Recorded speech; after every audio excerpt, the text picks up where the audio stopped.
The airport screen changed right in front of my eyes. Boarding. Closed. My flight was gone. I stood there frozen, anger rising in my chest. Weeks of planning, wasted in one moment. I dropped my bag and sat down hard on a metal chair, staring at planes I was no longer on. That's when I noticed her. At the far end of the terminal, near the glass wall, stood a woman holding a baby. She looked out of place, like she didn't belong in the fast, polished world of departures and arrivals. I didn't know it yet. But missing that flight was the best thing that ever happened to me. Backhand index pointing right rehook, if I had boarded that plane, this story would have never existed. She stood near the cold glass wall of the terminal, right where the noise of rolling suitcases and boarding announcements never stopped. The airport was alive, people rushing, laughing, complaining, but somehow, she existed outside of all of it. She was young. Too young to look that tired. Her coat was thin, clearly not meant for winter, and her shoes were worn down at the heels. In her arms, she held a baby wrapped tightly in a faded blue blanket. The blanket looked old, the kind that had been washed so many times it barely held warmth anymore. At her feet was a small piece of cardboard. Not messy. Not desperate. The words were written carefully, almost politely. Please help. My baby is hungry. She didn't raise her voice. She didn't reach out her hand. She didn't stop anyone. People walked past her as if she were part of the wall. A businessman glanced for half a second, then looked straight ahead. A couple slowed down, saw the baby, and quickly changed direction. Someone stepped around her like she was an obstacle, not a human being. The baby made a soft sound, not a loud cry, just a weak, tired whimper. The kind of sound that comes after crying has already failed. She gently rocked him, whispering something I couldn't hear. Her face stayed calm, controlled, but her eyes told the truth. They were alert, nervous, constantly watching. Like she was afraid that if she relaxed for even one moment, the world would take the last thing she had left. Then, for a brief second, our eyes met. She didn't ask me for help. She didn't smile for sympathy. She only gave a small, apologetic nod. As if she were saying sorry for being there at all. That's when it hit me. She wasn't invisible because she was homeless. She was invisible because everyone had decided not to see her. And for the first time since missing my flight, I stopped thinking about myself. Backhand index pointing right rehook to next scene. I walked toward her thinking I'd give her some money, but instead, I asked one simple question, and everything changed. I stood there for a moment, unsure of what to say. The noise of the airport faded into the background, announcements, footsteps, rolling suitcases, all of it felt distant. What stood in front of me was no longer a stranger, but a human being carrying more weight than anyone should. I took a small step closer and spoke softly, so I wouldn't scare the baby. Are you okay? She looked up at me as if the question itself surprised her. Her eyes widened slightly, then softened. For a second, she didn't answer, like she was deciding whether telling the truth was safe. Finally, she nodded. Not a confident yes. More like permission to continue. My name is Lena, she said quietly. The baby shifted in her arms, his tiny fingers curling into the edge of her coat. She looked down at him, brushing his cheek with her thumb, then looked back at me. This is Noah, she continued. He's 6 months old. Her voice was steady, but her hands were shaking. I asked her if she had somewhere to go. She hesitated, then slowly shook her head. No explanation. No dramatic story. Just the truth. Not tonight, she said. She told me she had been walking the terminal for hours, trying to keep the baby calm, trying not to draw attention. The airport wasn't home, but it was warm, bright, and full of people. It felt safer than the streets. I just need time, she said. Just a little time. The baby let out a small cry, and she instantly adjusted him, rocking gently, whispering words meant only for him. In that moment, I saw it clearly: she wasn't careless. She wasn't irresponsible, she was exhausted.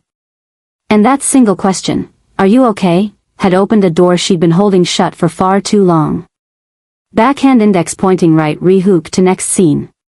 Then she told me how she ended up here, and I realized how close any of us are to losing everything. I stood there for a moment, unsure of what to say. The noise of the airport faded into the background: announcements, footsteps, rolling suitcases, all of it felt distant. What stood in front of me was no longer a stranger, but a human being carrying more weight than anyone should. I took a small step closer and spoke softly, so I wouldn't scare the baby. "Are you okay?" She looked up at me as if the question itself surprised her. Her eyes widened slightly, then softened. For a second, she didn't answer, like she was deciding whether telling the truth was safe. Finally, she nodded. Not a confident yes. More like permission to continue. "My name is Lena," she said quietly. The baby shifted in her arms, his tiny fingers curling into the edge of her coat. She looked down at him, brushing his cheek with her thumb, then looked back at me. "This is Noah," she continued. "He's 6 months old." Her voice was steady, but her hands were shaking. I asked her if she had somewhere to go.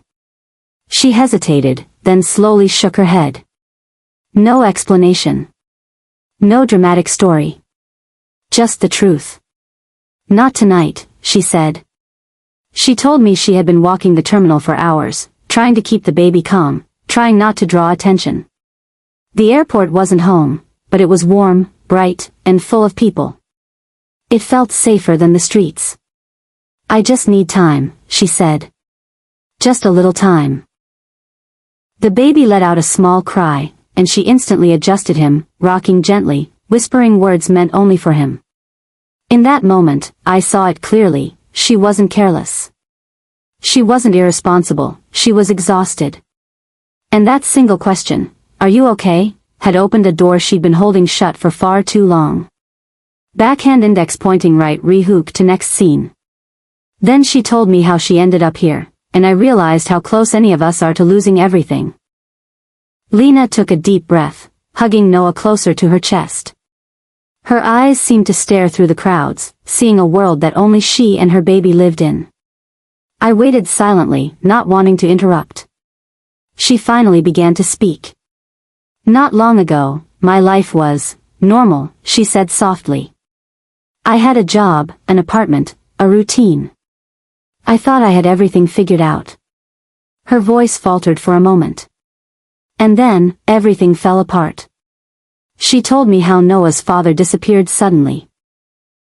No warning, no goodbye. Bills piled up. Rent went unpaid. She missed work trying to handle things on her own. And 1 month of bad luck turned into eviction. "I didn't do anything wrong," she whispered. "I just survived." Her hands trembled as she held Noah.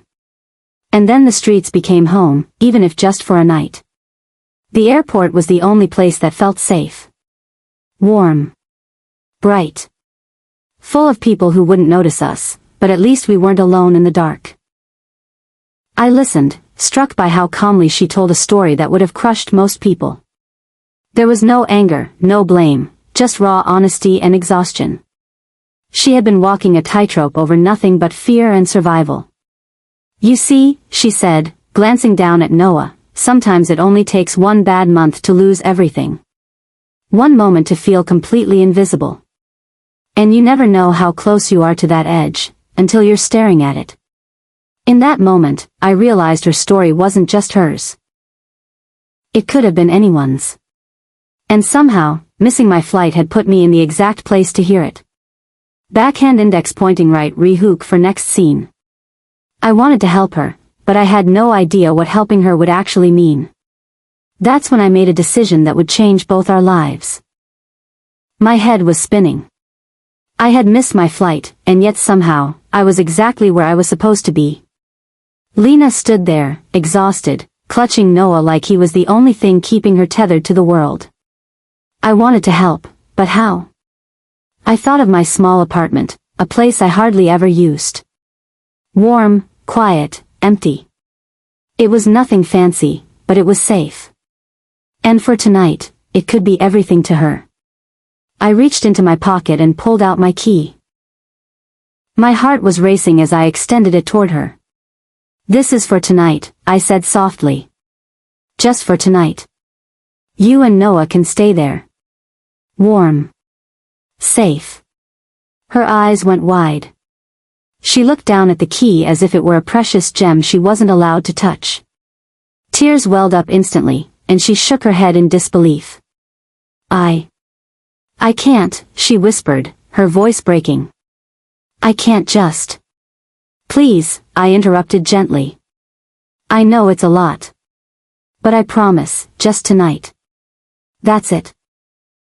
She looked at me, searching my face as if trying to see whether I truly meant it. Then, slowly, she nodded. The tiniest nod, almost imperceptible, but enough to break the tension that had been building in the terminal like a storm. Thank you," she said, barely above a whisper. And just like that, she wrapped Noah tighter in her blanket and turned to leave. I watched her go, my heart heavy with worry. Would she really go? Would she even make it safely? I didn't know. But I felt something shift inside me. A sense that maybe missing this flight wasn't the worst thing that had ever happened to me. Backhand index pointing right rehook for next scene. The next morning, when I checked my apartment, my stomach dropped. She was gone. Or so I thought. Morning came slowly. The sun rose outside the airport, but inside me, a storm was brewing. I kept checking my phone, no messages. No calls. Nothing. The hours crawled by, each second louder than the last.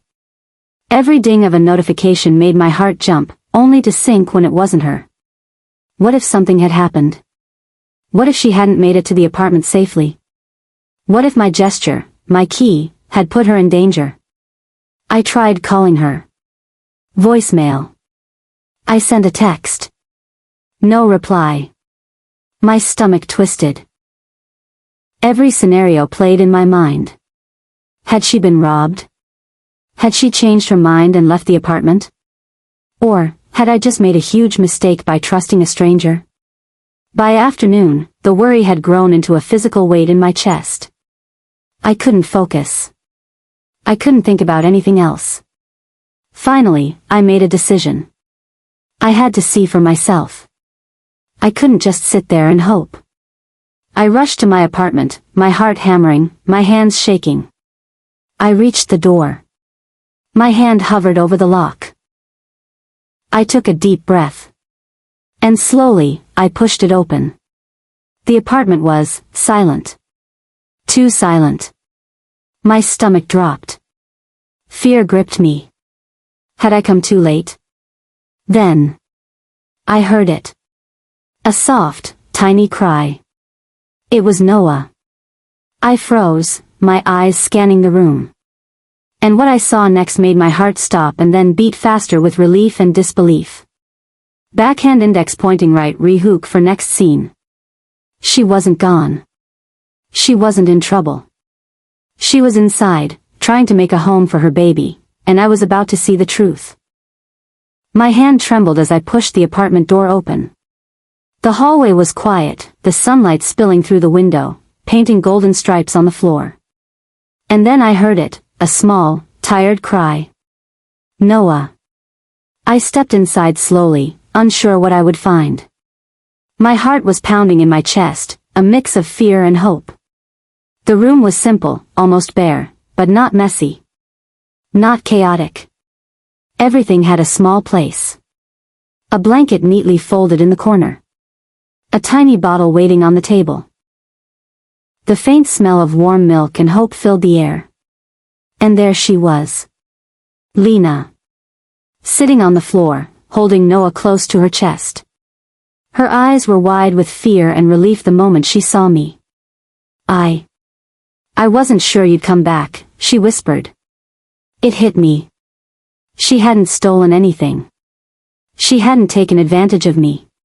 She had trusted me, with a key, with my home, with a stranger's kindness. And she had done what anyone would do in her place, tried to make a safe little world for her baby. The sight of her, exhausted but fiercely protective, made something inside me shift. All my worries, all my doubts, they disappeared. In that moment, I realized, sometimes, helping someone doesn't mean solving their problems. Sometimes, it's simply giving them a chance to breathe. Noah let out another soft cry, and Lena adjusted him, whispering words only a mother could know. The room felt alive, even though it was so quiet. I smiled, and for the first time that day, I felt a strange warmth spread through me. Backhand index pointing right rehook for next scene. She hadn't just taken my key. She had given me a glimpse into a world I never knew existed, and a lesson I would never forget. I stepped fully inside, taking in the apartment. Everything was quiet, but there was life in the little details. A small blanket neatly laid out on the floor. 2 tiny bottles lined up on the counter. A few soft toys in the corner. Every item carefully arranged, as if someone had worked hard to create a tiny safe haven out of almost nothing. Lena sat on the floor, still holding Noah. She looked up at me, and this time there was no hesitation in her eyes, only relief. "I was scared you wouldn't come back," she admitted softly, brushing a strand of hair from Noah's forehead. It hit me. She hadn't taken advantage of my kindness. She hadn't stolen anything. She had done the hardest thing anyone could do, she had trusted a stranger. She had carried her baby through a world that ignored her, relying only on hope and courage. Noah stirred and let out a tiny cry. Lena adjusted him, rocking him gently, whispering words only a mother could know. And as I watched them, I realized something profound. This wasn't about charity. This was about trust. For the first time, I understood the weight of her situation. She wasn't just a homeless woman at an airport. She was a mother fighting to survive, to protect her child, to create warmth out of emptiness. I didn't know who else to trust, she whispered. And I knew, she hadn't just needed a key to an apartment. She had needed someone to see her. To believe in her, even for one night. And somehow, by missing my flight, I had been that someone. In that moment, fear, doubt, and anxiety vanished. I smiled, and Lena smiled back, small, cautious, but real. For the first time, we both felt a little lighter. Backhand index pointing right rehook for next scene. Helping her wasn't just an act of kindness, it was the start of something neither of us expected. A new beginning was about to unfold. Weeks passed, but the memory of that night stayed with me. I kept in touch with Lena, checking on her and little Noah. Slowly, she began to rebuild. First, we found a safe shelter, one that welcomed mothers and babies. Then, with a little guidance and some legal help, Lena applied for a job. It wasn't easy, she had been away from work for months, but she faced every challenge with courage I couldn't stop admiring. And Noah, he changed too. The first time I heard his laugh, I felt my chest tighten with emotion. The exhaustion in his tiny body had been replaced with curiosity and joy. I visited one afternoon. Lena had set up a small corner of her new room just for Noah, soft blankets, a few toys, and a sense of peace she hadn't known in months. She looked at me and smiled, tired but proud. "You know," she said, "I don't think I could have done any of this without you." I shook my head. "No, you did this. I just gave you a chance." And that was when it hit me, sometimes, helping someone isn't about giving them a solution. It's about believing in them enough to let them start again. In helping Lena and Noah, I realized something unexpected. I had been changed too. My perspective shifted. My heart opened. I had missed a flight, yes, but life had given me a different journey, one filled with meaning I could never have imagined. For the first time in a long time, I felt alive. Backhand index pointing right rehook for next scene, final lesson. But the story didn't end here. What I learned from Lena and Noah would stay with me forever. I missed a flight that day. And yet, somehow, it was the best thing that could have happened to me. I had met Lena and Noah, not just strangers, but people whose courage and resilience would change the way I saw the world. Every homeless person has a story. Every tired, quiet face carries a struggle we often don't see. Sometimes, all it takes is a little kindness, a key, a question, a moment of trust, to change lives. And not just theirs, but yours too. Because helping Lena wasn't just about giving her shelter. It was about seeing her humanity, believing in her strength, and letting her show me a new way to live, with empathy, patience, and hope. I learned that life doesn't always go according to plan. We miss flights, we face obstacles, we stumble. But sometimes, those detours lead to the moments that truly define us. Lena and Noah had given me more than gratitude. They gave me perspective. They reminded me that even in despair, there is resilience. Even in uncertainty, there is hope. And even in a world that often looks the other way, one small act of trust can make a lifetime of difference. So next time you see someone struggling, don't just walk past. Ask one question. Offer one small kindness. You never know whose life, or yours, might be changed forever. What would you do if you were in my shoes? Comment below. Share this story. Let's see how far a little kindness can go.